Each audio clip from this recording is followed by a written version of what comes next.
মুন্সিগঞ্জ গজারিয়া সড়কে দুর্ঘটনা ও যানজট রোধ করতে থ্রি হুইলার ও উল্টো পথে গাড়ি চালানো বন্ধ ও সচেতনতামূলক প্রচারণা চালিয়েছে ভবেরচর হাইওয়ে পুলিশ। সোমবার 27 জুলাই সকাল 11টা থেকে ঢাকা চট্টগ্রাম মহাসড়কের গজারিয়া অংশের একাধিক স্ট্যান্ডে স্থানীয় কমিউনিটি পুলিশিং এর সদস্য, সাধারণ মানুষ ও স্থানীয় অটোরিকশা, সিএনজি ড্রাইভারদের উপস্থিতিতে এই সচেতনতামূলক প্রচার চালানো হয়। ভবেরচর হাইওয়ে পুলিশের অফিসার ইনচার্জ শাহ কামাল আকন্দ উপস্থিত থেকে বক্তব্য রাখেন। এ সময় অন্যান্যদের মাঝে উপস্থিত ছিলেন সার্জেন্ট সাইমুল ইসলাম, পুলিশ সদস্য আরিফুল ইসলাম, কমিউনিটি পুলিশিং সদস্য কাউসার আহমেদ প্রমুখ।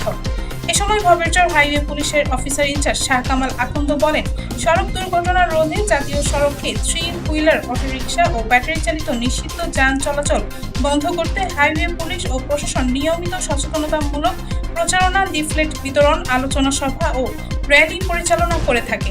তারই ধারাবাহিকতায় আজ স্থানীয়দের সঙ্গে নিয়ে ড্রাইভারদের মাঝে সচেতনতা বৃদ্ধির লক্ষ্যে আমাদের এই প্রচারণা। আইন ভঙ্গকারীদের বিরুদ্ধে আমাদের অভিযান অব্যাহত থাকবে।